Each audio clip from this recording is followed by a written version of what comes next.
This is the Penelope 13-year Founders Edition that comes out of the Estate Collection. It's the most expensive Penelope product that they have released yet, but it does come in a really fancy box. Yeah? Pretty fancy, right? Now, there's a couple things that are different about the Founders compared to the regular estate collections. Number one, this is Kentucky bourbon, not MGP. Let's read off the handy dandy back here. Founders Reserve 13-year. Founders Reserve represents the pinnacle of Penelope Bourbon's craftsmanship. This 13-year Kentucky straight bourbon whiskey is meticulously aged in char-3 American oak barrels from the renowned East Bernstadt cooperage. Bottled at a bold 121.4 proof, it showcases a heavy toast profile defined by deep complexity and a commanding character. The most distinguished in the estate collection, it is a rare expression that reflects an unwavering pursuit of quality and legacy. That's some marketing right there. A number of people have been able to review this. This finally hit Washington State, so I finally got my hands on one. It is quite a bit interesting. My serial number, for those curious, is 05464, so there's a few of these that have been made. At 121 proof, this is an interesting one. Given that it is Kentucky and non-chill filtered, this is not the usual MGP that we are accustomed to from Penelope. So origin is Bardstown, Kentucky. The mash bill is 78% corn, 10% rye, 12% malted barley. Barrel entry proof at 125. Distillation proof at 135. Barrels are char number 3. And from the East Bernstadt cooperage. Now, for those who are pretty astute when it comes to mash bills, 78, 10, 12 might sound really familiar. From everything we know is Heaven Hill, and maybe specifically Evan Williams juice, because that is the Evan Williams mash bill. Now, that's not the only 78, 10, 12 product that comes from Heaven Hill at that mash bill, but that means we have 13-year-old Heaven Hill juice here at 121.4 proof. This could be pretty nice. So, for 2 Minute Tuesday, we're going to review the Penelope Founders Reserve. This thing comes in at an MSRP of $200. I thankfully got mine for, I think it was $193 plus tax. I know, it's a lot, but this is one of the ones. Again with a weak cork butt. Hold on. Yeah, just nothing doing, and the cork is wet. It's a synthetic cork. I'll pay $200 for a bottle. That thing better sound awesome when I open it. Let's get into our tasting notes on the Penelope Founders Reserve 13-year bourbon. So immediately, color is phenomenal. This has a beautiful dark color to it. Don't know how well you're seeing that, but just lots and lots of little legs through here. You can kind of see them on the back side here. Great oiliness. 121 proof in 13 years should give us that. Let's get in the nose. Right away, the thing I'm getting the most out of the nose is that it's soft. At 121 proof, well, 121.4, you would kind of expect a little bit of oomph, but it's just so mellow and chill. But there is a lot of kind of classic bourbon notes. There's wonderful caramel, vanilla, but there's also this nice, and I say this all the time with Heaven Hill products, but Heaven Hill gives me a nutty note in a lot of its products, and it is absolutely here. There is a little bit of candied fruit as opposed to, say, like fresh fruit. I think kind of like anytime you get those jelly type fruit treats, I would say specifically kind of a little bit of like apricot and peach. Let's get to the palate.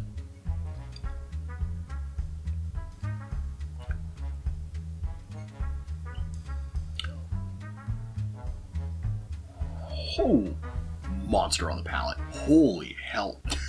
This, and it's not, I don't mean hot, I mean it's just like all the nosing was very soft and gentle notes, but on the palate they're big, they're bold, they're robust, they're punching me in the face, and it's not one or two, it's a bunch. Oh my god, that nuttiness is there. There's this lovely char spice thing going on, but it's a little more baking spice than, say, like pepper that you would normally get out of Penelope and that MGP, right? Oh, dude, it's still lingering. Wow. Oh, okay, so we get back on track. Focus. So we've got baking spices.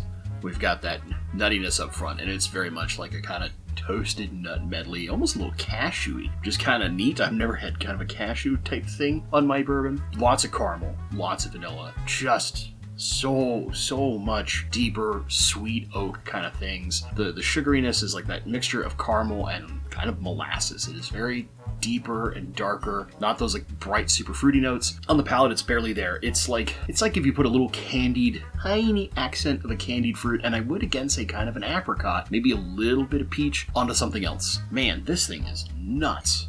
This is what $200 whiskey should taste like. This right here. Lots of complex notes.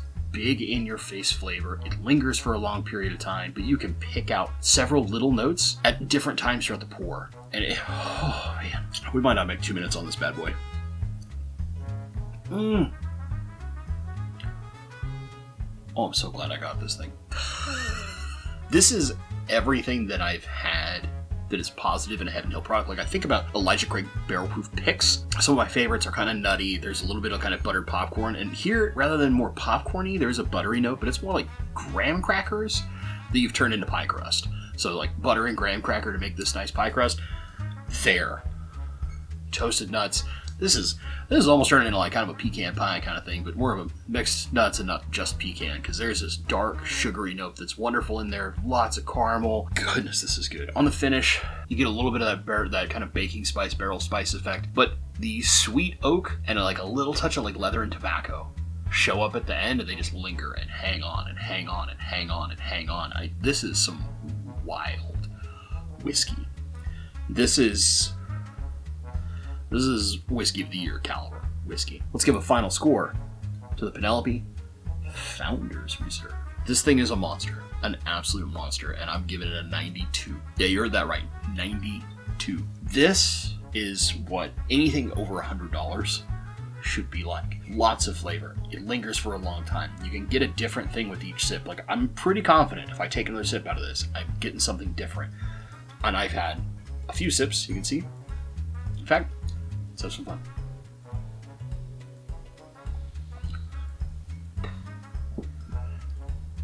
Dude, that like graham crackery crust thing that I talked about, that's coming in more and more and more in the like supporting character way. It is like that support that just up levels all the other wonderful things, because it adds this richness and kind of buttery thing to it that elevates and helps kind of bring some of the sweet notes down, but lets them sing at the same time. And I don't know if that makes sense, but it's like creating harmony rather than that one power singer that overpowers everyone else in the chorus, right? Find one. If you can find this at MSRP or fairly close to MSRP, I think these were on like Seal Box for I think $20 above MSRP, something like that, this is a get. If that is in your price point and you want celebratory whiskey, you want that nice pour, this is that thing that like, I got a promotion, I'm cracking this bottle out. It's my birthday, I'm cracking this bottle out. I had a kid, I'm cracking this bottle out. This. I'm not kidding. This is one of the better whiskeys I've had in a while, and the closest thing I can think that compares in its complexity and worth it level to Russell's 15. I think the only thing that's as close to this right now is going to be that Jack Daniel's 14 that we've had this year. This is phenomenal whiskey. That is my review. Should you hunt this? Absolutely. Should you share this with all your friends? Maybe not. I'm probably going to share this with a few of my friends, but like, this is one of the better Heaven Hill products I've had. I've had the Heaven Hill 19 recently. I've had the Heaven Hill 18. I don't think either of them touch this. This is less age, way better complexity. I've had the Parker's malt whiskey with a cognac finish, and that's good. This is better. I'm trying to think of a Heaven Hill product that I've had recently that is better than this, and my answer is I don't got one. Outside of maybe one ECBP pick that I've had, maybe I have to do a review now, because that thing it's a monster in its own right, but you can only get it in one store in Washington, and it's, I think, almost sold out. So yeah, if you can find this, pick it up. It's phenomenal. The Penelope Founders Reserve, the Kentucky Straight Bourbon, aged 13 years, is nice. So I hope you've enjoyed this review. Let me know in the comments down below. Have you had an opportunity to try the Founders Reserve? Maybe you've tried the other special release that just came out recently, the Omega. I'd love to hear your thoughts down below. Maybe you've been kind of burned by Penelope and you're like, I don't think any bottle's worth $200, Bentley. Tell me in the comments below as well. If you've enjoyed the video, please give it a like. And if you're not subscribed, consider subscribing, because that like, comment, subscribe, they're completely free, and they're literally the best way to tell old Papa YouTube, hey, I like what this person is doing. Someone else probably will too. It helps all of us small whiskey tubers grow and lets us do more crazy things like this, but also more normal things, like some of our shelf heroes or shelf zeros. As always, my friends, thank you so much for watching, and stay awesome.